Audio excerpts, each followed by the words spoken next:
You were called professionally incapacitated by your party. Was that funny at the time? Was that offensive? Like, is this all just par for the course? I apologize. That was just all bullshit.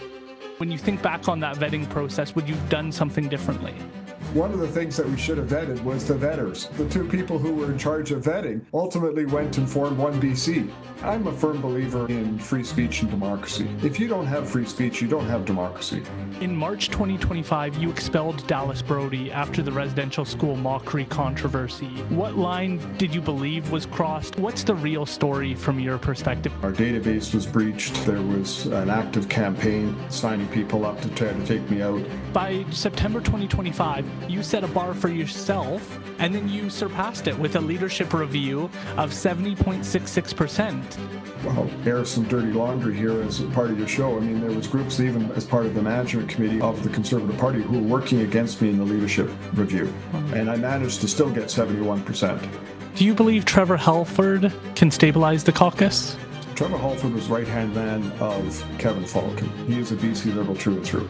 And so he is pretending to be a conservative, and I think he is more conservative than it is anything else. But that seems to be what Caucus is looking for. So my hope is that Caucus will unite.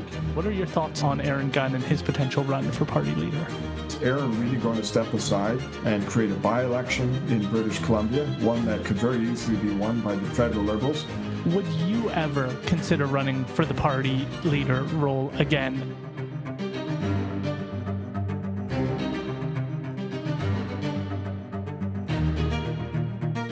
Mr. Rustad, what an honor it is to have you back on the program. Thank you so much for joining us today.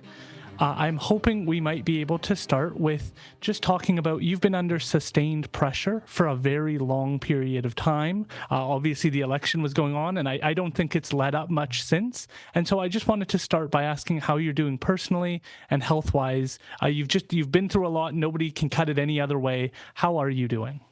Aaron, first of all, thanks for having me back on, and thank you for the question, actually. You know, you're going through the emotional roller coaster of frustration and anger and happiness. But I mean, at the end of the day, I'm at peace with the decision, and I'm looking forward to whatever may come next. Carrying on with doing the work as an MLA, but doing what I can to be able to support the party. But in many ways, actually, it's a little liberating as well, because I had a lot of ideas that I wanted to put into our election platform, which I had prepped for this fall, because I had thought the NDP were going to drop the writ earlier this fall. And so I'm looking forward actually to rolling those out here in early January in terms of ideas for the leadership race, or potentially an election, of course, if the NDP happen to drop the writ. I am so excited to get into all of that with you. I guess I want to dwell a little bit longer on just the pressure. And for some, they may go, that's what you sign up for. But I think what you've gone through over this year is just incredible, just in terms of the pressure being pulled from all sides. How does that impact you as a leader? There's, like, as a chief, there's a lot of weight on me. I think about the impact it has on my community members. I notice when we start to deviate towards the politics of the day and less on the kind of keystone issues. And there was just a lot going on. How do you, as a leader, process that? How do you kind of keep sharp and make sure you're in a good place? Yeah, it was difficult, to say the least. Going through this past year, leading into the election was fine. It was all about building the party, trying to get through an election. Coming out of the election, right from the beginning, there were individuals who their own composition just didn't allow them to be part of a party. And that's, from a staffing perspective, people that were in there. And so there's problems that cropped up, right after the election. And that really never did go away. It kind of carried on all the way through this continual fighting. And I kind of get it from one perspective. As the Conservative Party, because we're so new, there were three different factions that were all looking to take over the party and headed off in the direction that they wanted to go in. And so they were continually fighting, and there was all kinds of issues that were going on. And ultimately, when it came to this fall, all three factions, which don't agree with each other, which don't like each other, all coalesced together to get rid of me, because they saw me as being their one impediment to taking over. Well, now that's happened. Well, now they've got back to square one. They've got the these issues that are internal fighting. And so my hope is that they're going to be able to set these things aside. And as a party, we are going to be able to come together, because I do think there's a very good chance that the NDP drop the writ in January. I agree. So just briefly, I'd love to just go through kind of the chronology. In the summer of 2024, when we first spoke, you had taken the caucus from a very small number to 44 seats after that election. An incredible feat. Nobody going into the election, I think, thought the Conservative Party was going to be revived the way that it was. And you brought it to that place. But one of the challenges that you already alluded to is that you had fielded candidates from everywhere. And I imagine there was a big rush to bring in candidates and to select people. And so maybe that vetting process wasn't what you imagined, or what you would have had you had all the time in the world to plan this out the way you would have liked. And so you're rushing, you're kind of meeting people, trying to connect. Okay, this sounds kind of aligned. Let's move. There's pressure from BC United. And so you get this incredibly large tent of, as you described, 3 different factions, but people who've never thought about politics. Like I spoke to Amelia, and she talked about how like it just kind of popped into her head maybe 6 months before the election, like maybe I could be involved in this, to people who were senior levels. Like you were a minister previously, you had a lot of experience, so you're just dealing with people all across the political spectrum, but also across the experience spectrum. How did that play into all of this? Was that a factor? And when you think back on that vetting process, would you have done something differently? Yeah, there's a number of things I would have done differently, but I think that the biggest challenge that I had was I was convinced that the NDP would drop the writ at the end of February of in March of 2024. So go into an election 6 months early. At that particular point, we were in the high 20s. The BC United Party was in the mid to low 20s. And so it would have been a completely divided group. They could have caught it by surprise, won the supermajority, and moved on. And so we were in a panic trying to get our candidates in place by the end of February. So there was a lot of candidates that we brought forward that really did not go through serious vetting. And just as an interesting side note, and I really have to chuckle at this, because you kind of look back and you have to laugh at how things happen. One of the things that we should have vetted was the vetters. That's because the two of the vetters, the 2 people who were in charge of vetting, ultimately went and formed One BC. Oh, no. One of the MLAs and one of the staff, right? And so you kind of look at it and go like, okay, and understand how these things happen, right? You got vetters that weren't looking for necessarily the same things that you would hope that they would be looking for. Right. The other piece, so we head into February. I think all of this is still, I imagine, going on behind the scenes, and you're dealing with all of this. You publicly described it as family issues and defended free votes, free speech, as part of the identity of the party. Did you genuinely want that model, or did it become a necessity to start to manage some of the slipping that was taking place? How do you reflect on some of those pieces now? No, you see, I'm a firm believer in free speech and democracy. If you don't have free speech, you don't have democracy. And that means you also need to be able to have free votes. You have to be able to have that. And so it became that the challenge is, it wasn't so much as a party having a problem with having free votes. It's individuals who didn't understand the circumstance or didn't understand the consequences they're voting. Like one of the individuals in one of the earlier votes that we did back in, I think, in February, March of 2024, or 2025, I should say, when the legislature was in there, there was a motion that the NDP moved forward, and there were some people who wanted to vote in favor of this motion, and some people wanted to vote against this motion. And so a group ended up voting against it. And I said, well, look, this is going to be a nothing issue for me. This is not for the party. It's not going to be a big deal. It's okay to have that vote. And so they voted against the motion, and people in their riding were calling them traitors. They were calling them, how dare you? You're doing this and traitor. And then they came back to me and said, well, you said it was going to be a nothing burger. Well, I said it's going to be nothing. It's not an issue for us as a party. I didn't say it was going to be a non-issue for you individually. That's your choice that you have to make, right? And so it was just kind of humorous to watch how that played out. Could you describe to us the 3 factions that you kind of see? Well, sure. I mean, it's pretty straightforward, right? There's those on the right side of the spectrum, those on the left side or center left side, and those in the middle in terms of it. And the two factions, one on the right side, have this concept that we need to be a pure conservative party. And I wish somebody could define what that means, because I certainly don't know what that means. And then there's people on the center, on the left side of center, who really were more comfortable with being closer to federal liberal, and maybe the right side of federal liberal. And then the other group that was in the middle were the old BC Liberal faction that had their own agenda at foot. So those are kind of the three that were at play.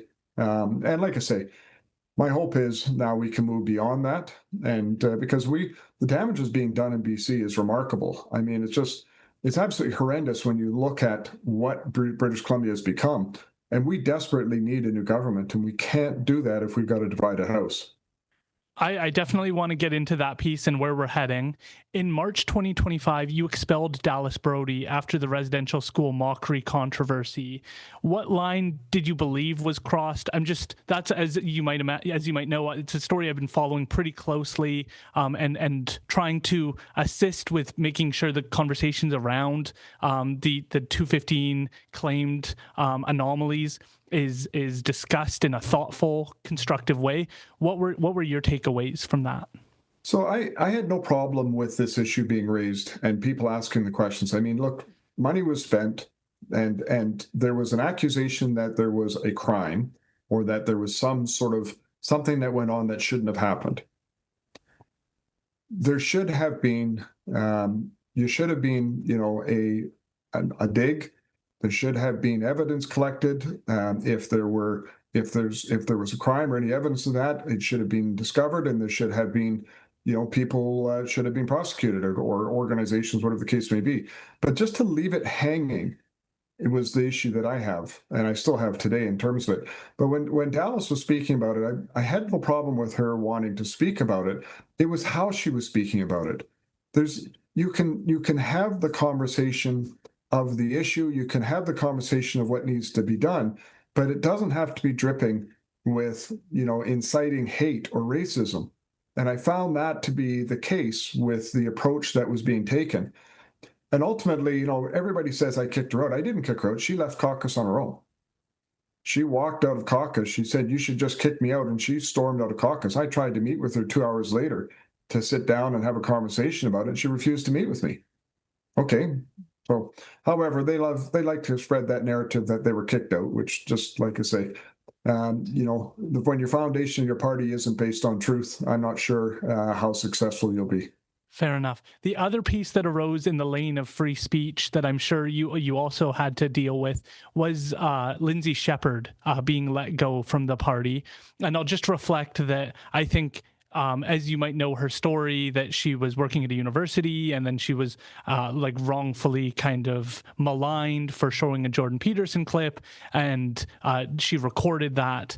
And then she gets let go of the Conservative Party. So for some of these other comments about Indian residential schools, what are your reflections on what happened there? Because I think she felt that was a betrayal of your free speech principle. Yeah, once again, I don't have a problem with free speech, but when you're working as a staff person for a political party, you sign a contract. And part of that contract is you don't go out and say things, or you don't go out and take positions that are not what the party's position is. And she signed that contract, so she actually broke her contract. And so it was from that position, I thought, okay, maybe there's was it a mistake? Is there a way we can try to deal with it? She reluctantly took down the post. And then 2 days later, she did another post reminding people of the post that she did. So that just showed me right there that she had an intent beyond just making a mistake. Because, people make mistakes, and that's normal. Once it became obvious that it wasn't a mistake, that's when it became, okay, this has to change in terms of it. But it's, once again, the issue there, conflating the issue of the 215 anomalies with essentially, inciting, once again, hate and racism. And I won't stand for that. It's not who I am. You can talk about that issue, and it's important to talk about that issue. It doesn't have to be framed in a sense that creates those kind of issues. This is, and I'd be interested in your thoughts on this. I've looked at both political sides, and the NDP or the Liberals or left-leaning individuals, they just always come across as very compassionate. They always come across with a sense of emotion towards the feelings and lived experiences of individuals. And I find that conservatives at times really lack that, because they're pushing like facts don't care about your feelings or those pieces. And I find that for many people in the middle, it's hard to hear the argument because it's not being done with a preface of, we like the Indian residential schools piece. It's not done with a, well, we do know children died there. When we put 0 bodies found, it's like, okay, in this specific circumstance, correct, but it's not done with the preamble or postamble that makes it digestible for individuals. Do you see that as a challenge, particularly for conservatives? I don't see it as a challenge for conservatives because of how I see conservatives, but there are some who are, I guess you could say, tone deaf to that sort of thing. And I'll just give you the example. So on Orange Shirt Day, right, it was the tweet that Lindsay Shepherd did was around the unmarked anomalies. Well, that totally lost the story. I mean, Orange Shirt Day was about a young child who had lived on reserve, lived in poverty, finally got a brand new shirt. She was so proud to have this orange shirt, and then she was hauled off to residential school, and the shirt was taken from her. And she later saw somebody wearing an orange shirt, and she thought that could have been mine. Like it's a tragic story. And it reflects the reality of residential schools and what happened to families and individuals. But to take that and then to make the accusation about the anomalies as part of that, that's really struck at me because it lost the narrative of what it was supposed to be.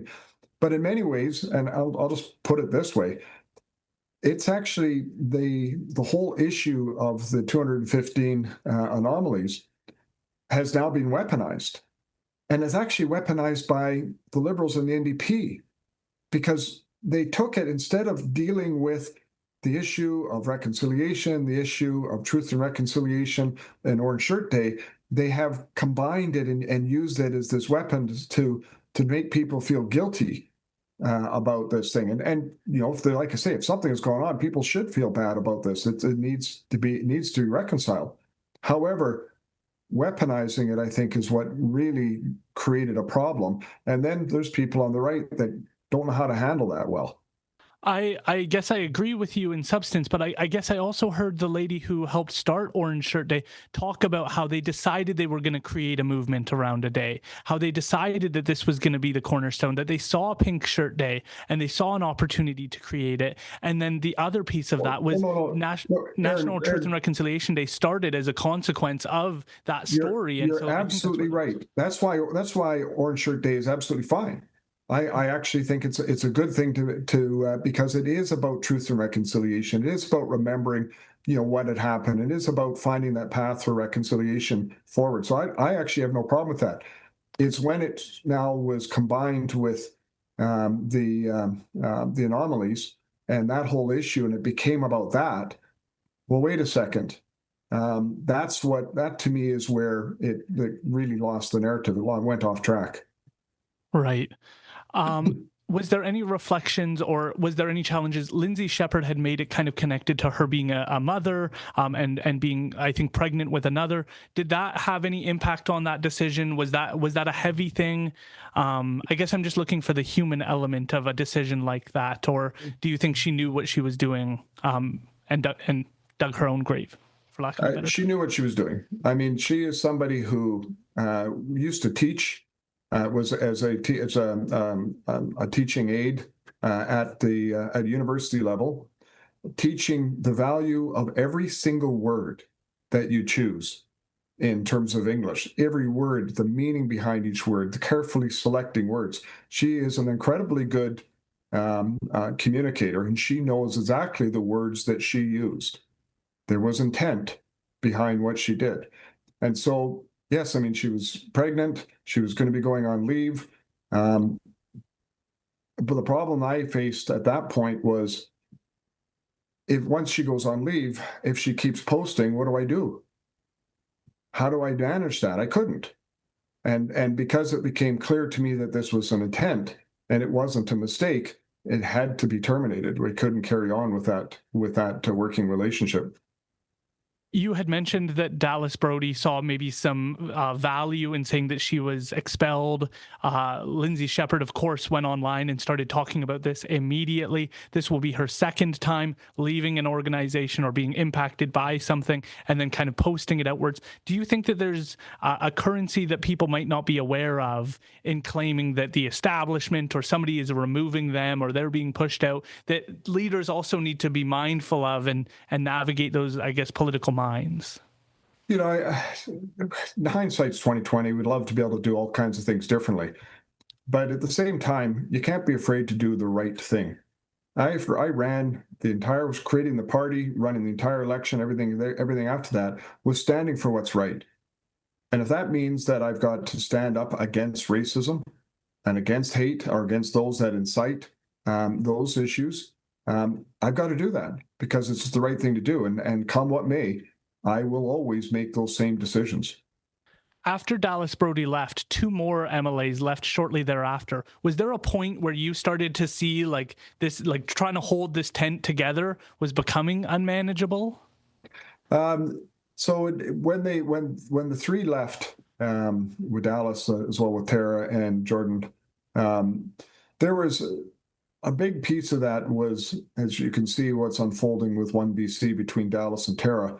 I could see that was going on, and so when she left, it was like, okay, well, it is what it is. Jordan leaving was a little different, and there was a huge friction point between him and Eleanor Sturko, and so that kind of blew up and made Jordan decide he wanted to do what he wanted to do. But Jordan has always had a very independent streak in him.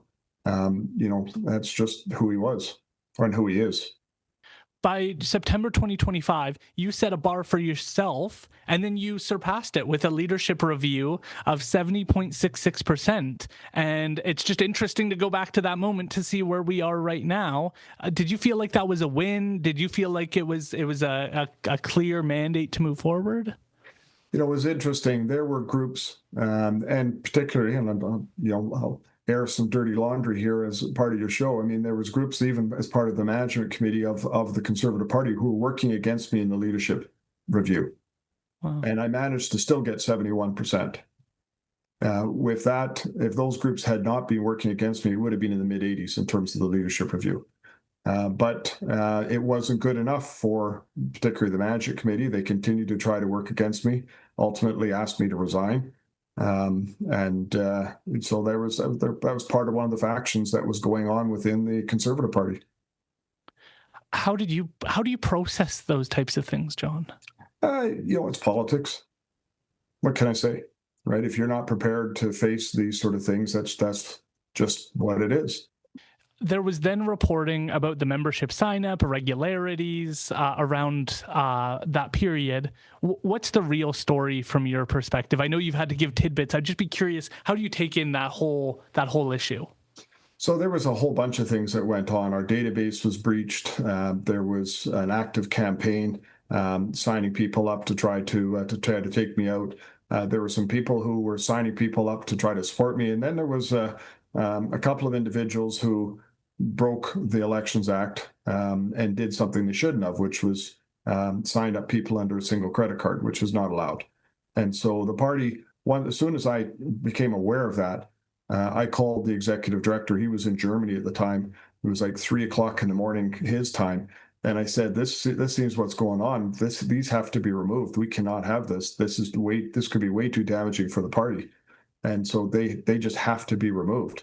And so ultimately, that's what did happen, of course, is they were removed. The money was refunded, and there was the report that went to Elections BC as per the Elections BC rules in terms of it. And so I was quite surprised because people that had told me they were signing up, the people that actually had done some of those signups were telling me they were doing it, and I said, "You're doing it right. You're following the rules, right?" And they said, "Oh yeah, everything's being done right." Well, clearly it wasn't being done right. Then came the leak about the search for MLA's phones. Who authorized that? Were you trying to stop it? Yeah. And do you regret how that ended up looking? No, and this is how things get taken out of context, unfortunately. We had obviously a number of leaks that had been coming out of Caucus, and everybody, not everybody, most people in Caucus were quite concerned about the leaks, and wanted to stop. And then somebody had said, "Look, somebody has just leaked directly out of our meeting," and had a quote from something that was out on the internet, and everybody was up in arms like this. How do we get that? How do we stop this? Da, da, da. And I said, well, there is one way we could. We could check it. We could check phones to see if anybody's, sent something out here tonight from our caucus meeting. And everybody said, yeah, that's a great idea. Let's do that. So we did. Well, I didn't go and say, okay, everybody's going to have to have their phones searched, right? I mean, this was a question mark I put on the table, and everybody, majority of people, not everybody, majority of people said, yeah, we should do that. This is the right thing to do. Okay, so we did. Wow. When Amelia Boultbee left and publicly pointed to your conduct and your leadership, what did you take from that? Was it substance, or do you think it was politics? Of course it was politics, in terms of it. And, it's unfortunate. And, she was somebody she worked hard, in terms of files. She really delved into things. She had a few struggles that she had been going through, but, I did everything I could to support her. So, and then when she left and said what she said, I found that kind of a little amusing, but that's politics once again. When I had asked you, I think in 2024, I had asked you something along the lines of, do you feel like you're covered fairly in the media? And from everything I've seen since, personally, I feel the media has been very, very focused on you, your leadership, and these stories, of course, get a lot of traction and people get very interested. Do you still feel that you've been covered fairly and that these topics have been covered fairly? Or do you think that there's just little fires that you end up having to put out as leader that's just normal? No, the issue is this. Everybody is looking for the tabloid story. Okay? That's just nature. That's the nature of the business, because if there's something that's sensationalized, that is what people want to see. It's, for example, 1,000 planes land safely, no one reports on it. One plane has a problem and everybody's reporting on it. Now, that's understandable in terms of potential tragedy and that side of things. But it's just the nature of how reporting is. And so, there's the day-to-day stuff, but what climbs above the day-to-day grind of politics? Well, it's when there's some sort of internal story going on. And so was there reporters out there intentionally trying to do things? There was a couple, I think, that were somewhat unethical in terms of how they reported. But the rest of them, I think, were just, doing their job. On November 26th, you dared David Eby to call an election. And then a few weeks later, you're obviously in a completely different position. One BC just lost party status. And this just seems like a prime opportunity right now for the NDP to call an election this January, February, March. How do you digest that? Do you think the party, like the caucus members who were pushing for you to be removed, realize that I think they've made the party and the future of this election very vulnerable as a consequence of their decision? How do you digest kind of that November 26th to where we are just a few weeks later? We were back in November 26th. We'd just done some polling. We were somewhere between 2 and 8 points up. It was pretty obvious at that particular point, if Eby dropped the writ, we would have formed government. So of course I was going to challenge him to drop the writ. Despite the fact they've got more money. Money doesn't buy you an election. So I was not worried about that at any point. The challenge that has happened because of the internal struggles within the party is it has left us vulnerable. Who's going to vote for a party with an interim leader? What does the party stand for? Where is it going in terms of policy? And so it creates a real vulnerability that David Eby could very easily take advantage of. And to that extent, I've heard 2 ministers come out and talk about dropping the writ in early January. David Eby himself has speculated that it's something he's looking at, even though he's in another article saying he's not going to do it. And then he's in another article saying, well, we're going to look at something in the spring, maybe something in the spring. That's the way those sort of things go. But behind the scenes, we're seeing operatives of the NDP looking for office space, for 2 months worth of office space from January and February. We're seeing campaigners from out in the prairies taking 2 months worth of holidays in January, February, booking it on holidays or leave of absence, booking it and then saying, well, we've got it on hold. That decision will be coming after the Christmas holidays. So it's pretty clear they're looking at it. I think the only way they don't drop a writ and create an election is if the polls aren't there for them.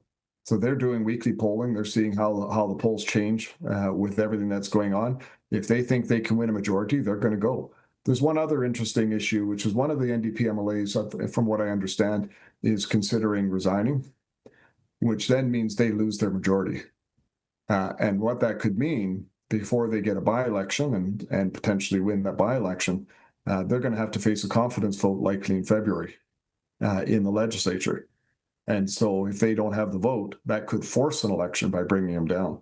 And so Eby is the Premier's in a difficult spot looking at, does he drop the writ now and gamble with a conservative party that is leaderless at the moment? Or, does he take the gamble that he may lose a confidence vote in February? You've stepped down, but when I look at the cards on the table, you come out of a leadership review very successfully. I don't care how you cut it. That was a successful leadership review. The polling was in your favor, and everything's lining up for an election. Like even the tea leaves in September, October, November were signaling potentially another election. We were hearing that all throughout this. So I personally am stunned at the decision to push forward on this. It just doesn't align with the chronology of where I feel like we're heading. And so when they proceeded, I was just like, what are you doing? Like, you're taking a big risk, and it doesn't seem like the reward is super clear. I see something similar right now with Pierre Poilievre and the challenges he's facing. Like, there could be another election called any minute, and to suggest removing the leader right now when there isn't an obvious person seems like a gigantic risk. How do you just digest? It must feel very confusing to you to be where you are, where it's like, okay, we're heading for disaster right now. We could be heading into an election. There isn't a plan. There isn't a process. There isn't a schedule for when that new leader is going to be selected. Yep. I know people are we'll talk about some of the names being put forward, but like, this is kind of crazy. Yeah, that's probably the best way to describe it. I would agree. And it is what it is, right? There was such a group, and like I say, groups that don't even get along together, but came together to decide they wanted a different leadership for the party, and that's politics. That's the way things go. But one of the excuses they used was, well, we were struggling raising money. Well, that wasn't true. We were actually raising money. We were doing just fine. But one thing that kills fundraising for a political party is a leadership race. Yeah. Because nobody donates to a party until you've got a new leader. Everybody's going to be donating to leadership campaigns. So the party now is going to have virtually zero fundraising at a time when it needs to be picking up fundraising because of a potential election. So it's put itself in a very vulnerable position. And I mean, I'm not saying any secrets. This is known to anybody that's been involved in politics of any length of time. They know what the circumstances are around things like leadership races and changing out leaders. So it's curious. I find it curious too in terms of what people were thinking in terms of this, because it has put them very vulnerable as a party. It had put us very vulnerable as a party, and also the province very vulnerable, because we desperately need change in BC. I'm sorry to ask this, but would you be open to just walking me through, like, these 20 MLAs come forward? There was obviously some sustained pressure previous to that. You're saying, no, there's nothing to see here. Don't, this is just distraction from the key issues we need to focus on. Could you just walk me through your decision to step down? I'm sure you started to feel like this is just not going away. We're not moving on. But could you just walk me through that so I understand how that came about? So, I mean, when the group came forward and the management committee did this, there's actually a clause in the party constitution which would have actually invalidated the membership of all of the board of the management committee and stuff, and which would have meant legally I could have basically had them removed as being members of the party, and we could have put a board in place, a different board in place. So there was a legal avenue I could have gone. And to validate, the so-called claim that the management committee had made. But at that point, what was I trying to do? Is that going to help the party to have this civil war and this fight and competing boards and all the rest of this nonsense that would go on? And I just looked at it and went, now that's suddenly becoming all about me. And that is not where a leader should be. A leader should be always putting the party and the province ahead of their own personal objectives. And so that's why, I woke up in the morning and started thinking about it and thought, no, you know what? For the good of the party, for the good of the province, I needed to step back. What was the weight of that decision? I mean, just tying this all back together, you brought the party back. Like, you're involved in this, your meteoric rise, you had good polling numbers, you had a strong leadership review. Like, it's like you were given sort of a gift, like an opportunity, and then just through party politics and those concerns from those individuals, like that opportunity to do something was taken away. And then it sounds like you stepped back to let it focus more on the policies of the day. What was that emotion like to be at the top? Like, I imagine in 2024, you're like, we're right there. And then it's here now. It's in a completely different place. Well, see, the thing is, what some people maybe struggle to understand or struggle to think about is, this was never about me becoming the Premier of the province of British Columbia. Okay. Right? This was about creating an alternative, creating a Conservative Party in British Columbia, because the BC Liberal Party, rebranded as United Party, had failed. They were not going to win. We needed something new. We needed a party that could bring hope and optimism to people in BC. And so that's what I wanted to do. And why did I do it? Simple. I want to retire in BC. If the NDP carry on with this nonsense that they're doing right now, I'm sitting down with my wife and saying, do we stay in British Columbia? Like, is it worth staying here, or we can move to another jurisdiction? And so I want British Columbia to be on the right track. I want to see a common sense. I'd like to see a government in place that's actually going to do the right things, as opposed to things based on politics. And so that's why I did what I did. It's wild that you say that, because I remember our first interview where you said the whole reason you entered politics to begin with was because your family was considering, you were considering moving your business to Alberta for the tax benefits and the less pressure there. And to hear that now, where you're like, you're kind of back, that must be a frustrating feeling. It's gone full circle, and it is frustrating because, we had started making some good progress over the years I was with the BC Liberals, and then the plot was lost. And then in comes, as it was described once by W.A.C. Bennett, the barbarians are no longer at the gate. The barbarians are in the garden wrecking things, which is what's been happening in British Columbia now. And it's very unfortunate to see what has happened. I saw an article, I think it was the BC Business Council, that was talking about people leaving this province, and record numbers of people have left this province, and the vast majority of those are under 45. And there are people that are leaving because they just don't see how to build a future in this province. And that, to me, is an enormous failure. I mean, we think about when the polling last year showed that 50% of the youth in this province are thinking about leaving British Columbia. What does that say? We have everything you could ever want as a province. We have all the resources you could ever want. We could have all the opportunities you ever want. But it is so hopelessly managed that people can't see how to stay here. I agree that I think one of the biggest challenges we face is I'm starting to see hopelessness set in among young people. And that really concerns me, because the way out is to be able to work harder, to create more jobs, to create economic prosperity. And there is just this looming, like, this is how it is.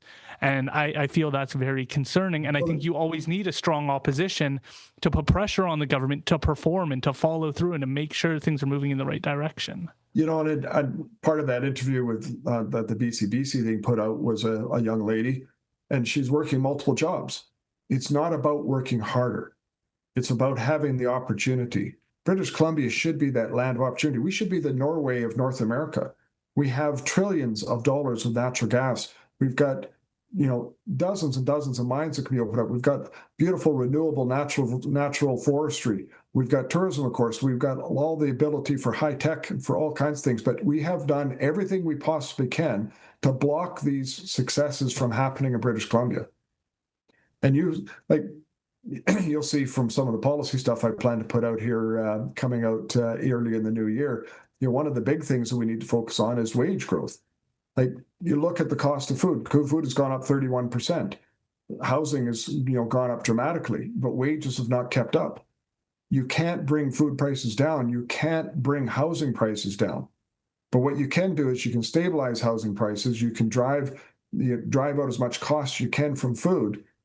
but you really need to see wage growth. And you're never going to see wage growth if companies and individuals don't have the confidence to invest in this province. So we are in a I wouldn't call it a death spiral, but we're in we're circling the drain, I guess you could say, in terms of how British Columbia is, and the path is down unless we change course. You were called professionally incapacitated by your party. Was that just, you're laughing now, was that funny at the time? Was that offensive? Like, is this all just par for the course? I'm going to use some language. I apologize. That was just all bullshit. Yeah. I mean, look, that could have easily been swatted away with any kind of legal challenge. Professionally incapacitated. There is no such thing in the definition of law or in the courts. So it was just something that the board that had made up to try to create a narrative to have me replaced. Do you believe Trevor Halford can stabilize the caucus? Trevor Halford was right-hand man of Kevin Falcon. He is a BC Liberal through and through. And so he is pretending to be a conservative, and I think he is more conservative than it is anything else. But that seems to be what Caucus is looking for. So my hope is that Caucus will unite and not be divided. And if that's, the path that the party goes, that's the path the party goes. Certainly not the path that I was wanting to see the Conservative Party go, but it is what it is. What do you think the difference is between a true like a BC Conservative and a BC Liberal? Like, what do you think those differences were in substance? You know what? It's Gordon Campbell put it together well back going into 2001 when he brought in the Reform Party and combined it together under one banner of the BC Liberals. And at that point, it was more conservative than it was liberal, but it had the right balance. And so when you look at policies, I look at where the Conservatives should be is finding that right balance, finding policies that are on the center right that are, like I say, standing for what's right. It's respecting family values, small government, opening up the economy, those types of things.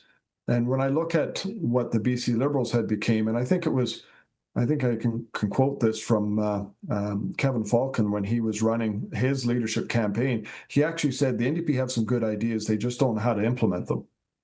Well, I can tell you something. I look at what the NDP are coming forward with ideas. I don't see any of those ideas that are good. And I don't think there's anybody in this province that can say that we're better off today than we were 10 years ago before the NDP took power. So that to me is the difference, is being bold enough to be able to come out and change direction of what we want to do, or being incremental and trying to do minor adjustments. That's really the difference, in my opinion, between being conservative and being liberal. The big player we're hearing is interested in entering that leadership race is Aaron Gunn. My understanding is you and Aaron Gunn may have had some interactions when the Conservative Party was coming to life. I don't think he felt the love, and now he's looking at coming in. What are your thoughts on Aaron Gunn and his potential run for party leader? Well, Aaron's an interesting individual, and I've first met Aaron back, I guess, would have been about 2018, somewhere in there. Was the first time I kind of met him. I've heard him speak a number of things, and I certainly support him, endorsed him as he's running for the federal MP position. But he's got a very interesting situation. Right now, the Conservative Party, or the Federal Liberal Party, is only one seat away from having a majority. And so is Aaron really going to step aside and create a by-election in British Columbia, one that could very easily be won by the BC or by the federal Liberals, giving them a majority government to pursue, the possibility of leading the BC Conservative Party? It's an interesting problem that Aaron Gunn will be facing. Now, he says he's interested, and he's certainly considering it. So more power to him. He's got certainly a following. But I think there's lots of interesting names that are coming forward right now. An interesting one I just heard just yesterday, of course, is the CEO of Save On Foods, right? Daryl, what's his last name now? Can't remember his name at the moment, but he's considering running for the leadership of the Conservative Party, as is the current CEO of the ICBA looking at it. So there's a lot of names that are coming forward. We'll see who ultimately enters the race. I think I know the answer to this question, but I have to ask anyways. Would you ever consider running for the party leader role again?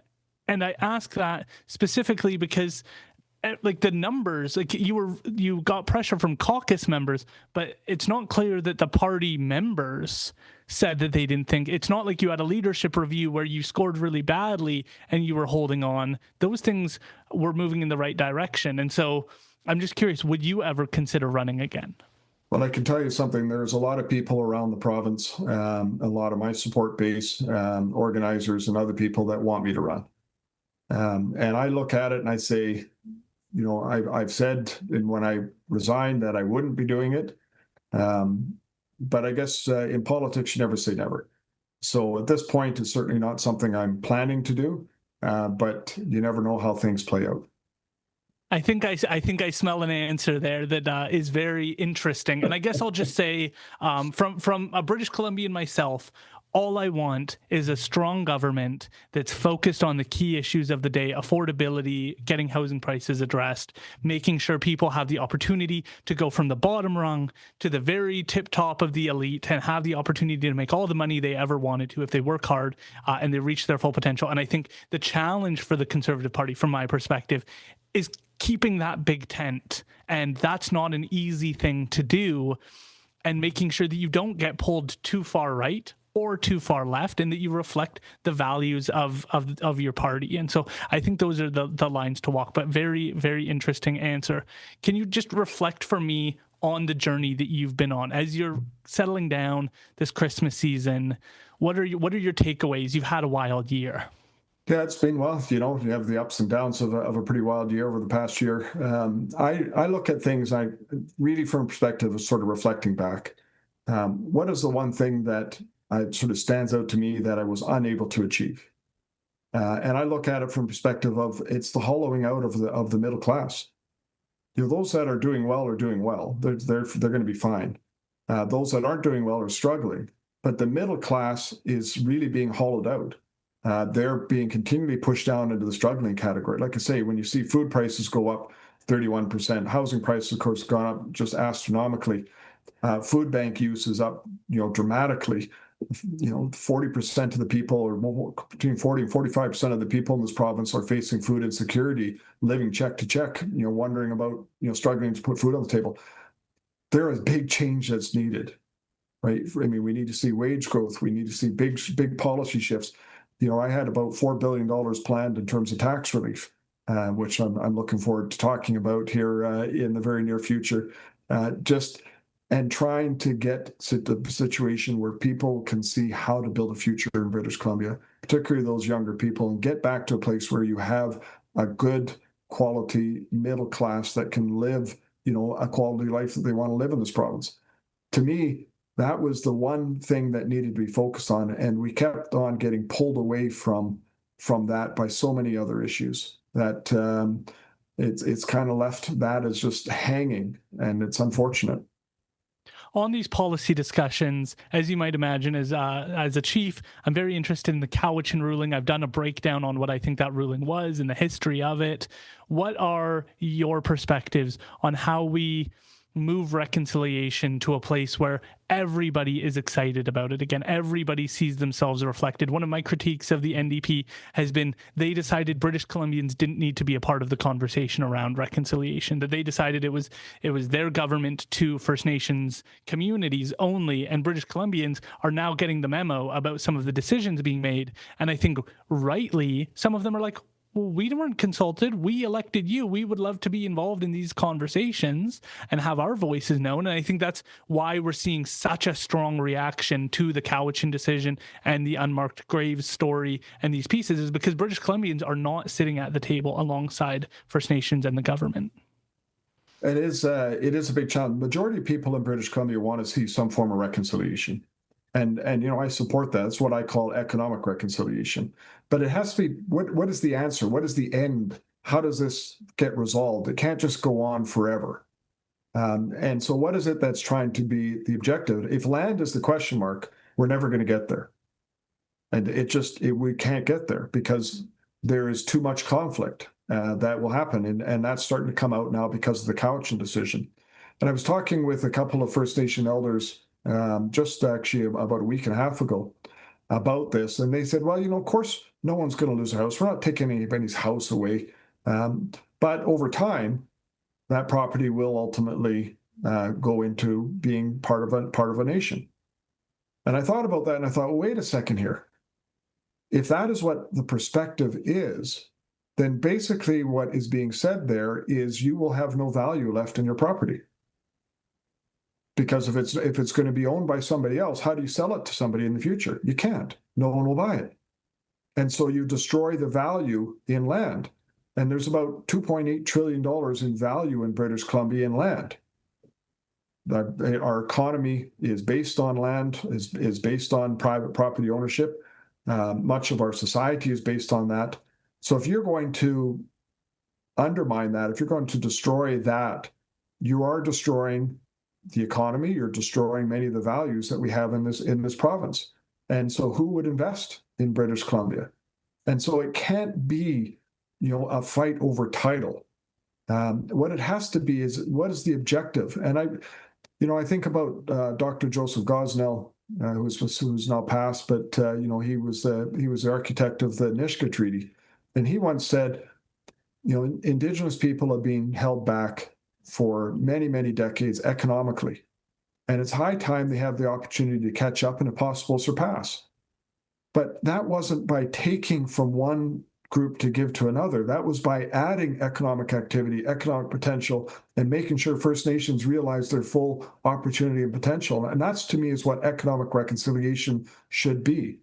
How do we support the objectives that nations are trying to do to move away from managing poverty to managing prosperity? How do we see that engagement and adding to our economy so that both Indigenous and non-Indigenous alike are going to benefit from it and be proud and supporting it? How do we make sure that nations have that ability by engaging in the economy so that they can support their culture and their language, they can support those values that are critical and important for them?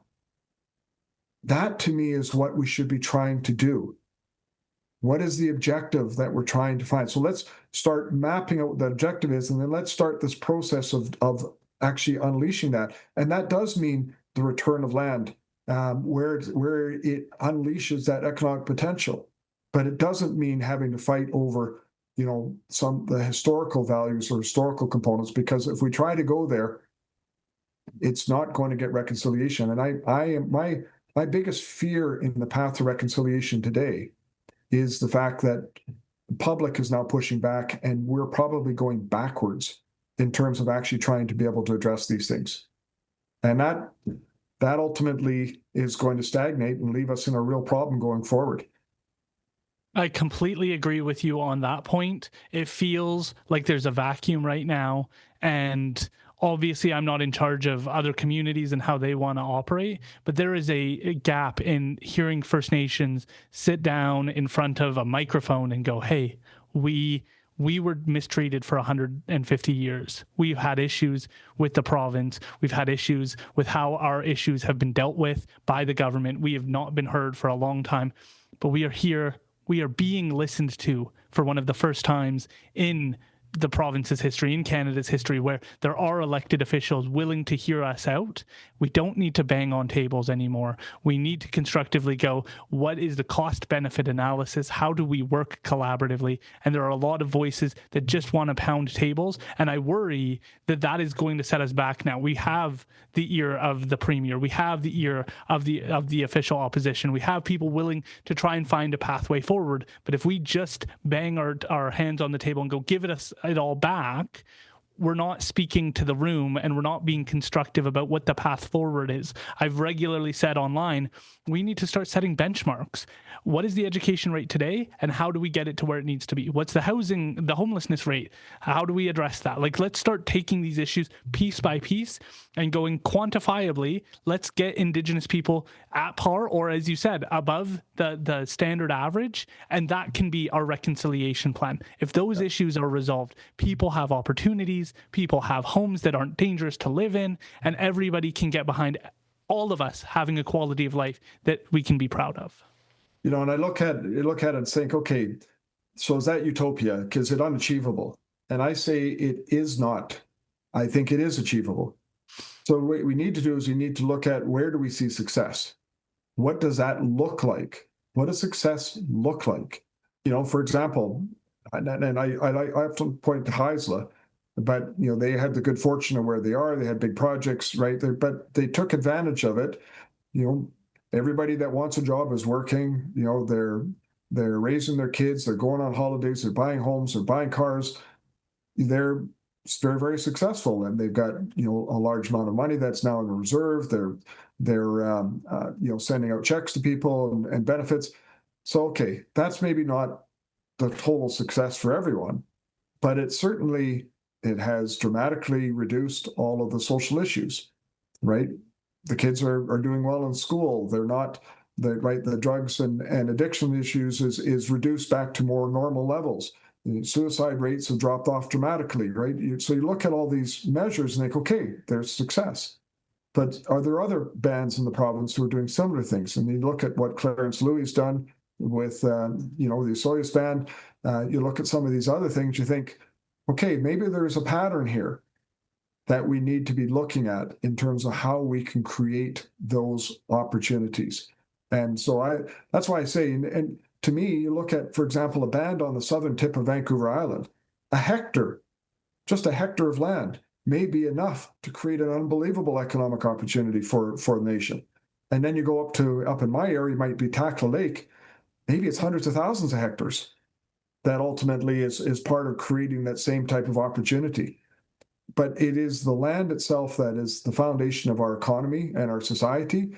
Therefore, it is also the land that's the foundation of being able to build what that reconciliation should look like for nations as well in terms of returning land. But it becomes, if it's just about land, it won't work. It has to be about what that economic opportunity and that vision really needs to look like. My last question, I really appreciate all the time you've been willing to share, John, is you were elected, you have 44 seats.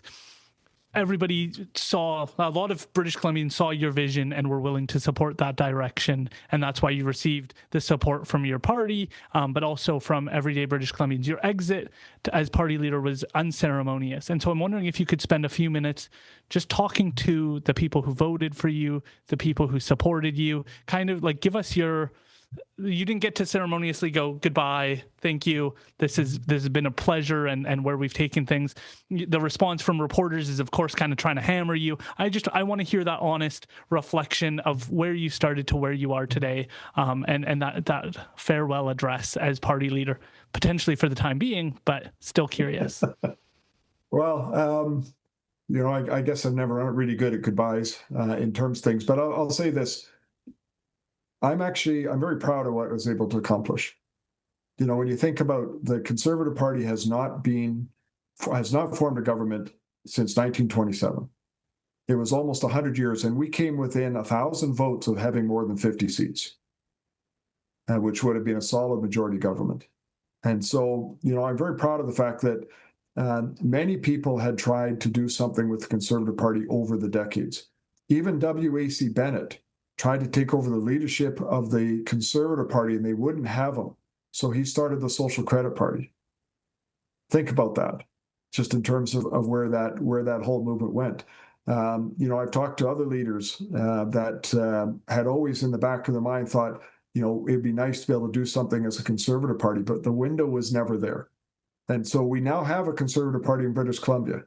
And so, like I say, I'm very proud of what we've been able to build as part of that. It's unfortunate we weren't able to do the policies that we wanted to, because obviously we're in opposition. But I think, to me, the one thing that is my ask, and it's like I say, it's never been about me in terms of all of this stuff, and I don't want to make it about me now, but I have one ask, which is do not allow this party to be taken over and corrupted and head off back down the roads that have failed in the past. Let's hope this party can continue to be a vehicle that can bring that hope for people in British Columbia. I was was fortunate as in the beginning of the election campaign last year, a lady came up to me and she gave me a stone with the word believe carved in the stone. And I've carried that stone everywhere I've gone since then. And I want that to be what this party does. She gave me that stone because she said, you are bringing us hope. We believe in this party and we want to believe in our future. And to me, that is what the Conservative Party needs to be, is to continue to give people that hope and have people believe that the world can be different and that there can be a prosperous future. So that's what I'm going to continue to work on. And that's why I say I'm not going anywhere. Unless the NDP carry on destroying this province, which case maybe I'll have to move out and retire somewhere else. But in the meantime, I'm going to do everything I can to keep pushing that agenda that I had, which is to give people that hope that things can improve in this province and you can build a future here.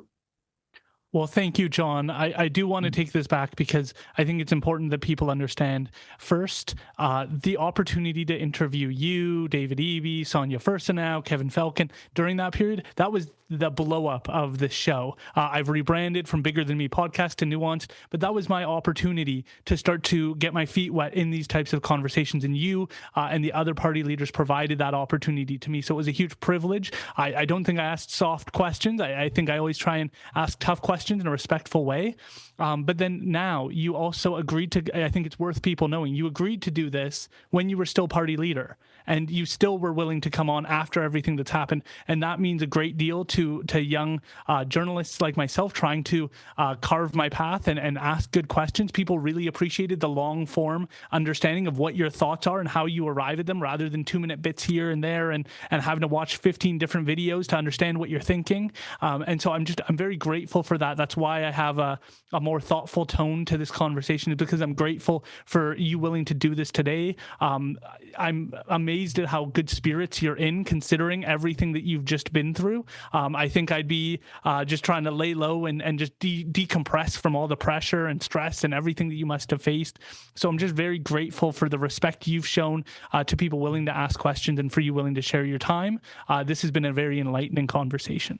Well, Aaron, thank you for having me on. And, I was, after I had resigned, my wife was down in Victoria, and we actually went out on a date and did some things that we hadn't done in many years, right? We went to see White Christmas and we went, out to some other Christmas events and things around Victoria. But while we were sitting there doing that, we actually talked and came to the realization that over the last 3 years, 1,100, 1,200 days, and we've only spent about 220 days together. And so I'm very much looking forward to a little bit more time at home. And I know for a fact that my bird is very happy to have me home as well.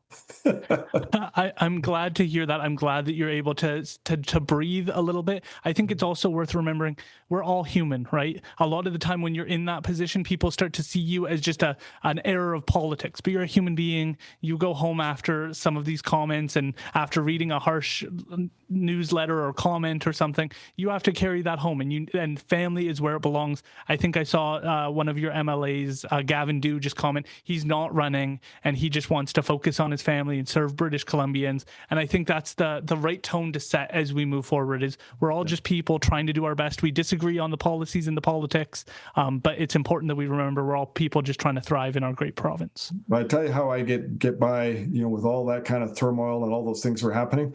I never read stories about myself. I never watch myself in the media. So it is what it is.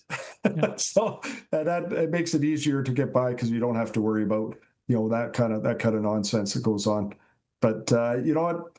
Like I say, there are lots of big issues, and I'm not going to be shy about talking about them. And, a big one that we should talk about in the future, because it's a question that we are going to need to touch on to, and that is, do we push for constitutional amendments? And I think we're going to need to. And so what does that look like, and what should British Columbia be pushing for in terms of those changes? So, but let's leave that perhaps for another opportunity. That sounds like a great cliffhanger for the next episode. You're more than welcome anytime. Thank you again, John Rustad, for joining us today. Thanks for having me on.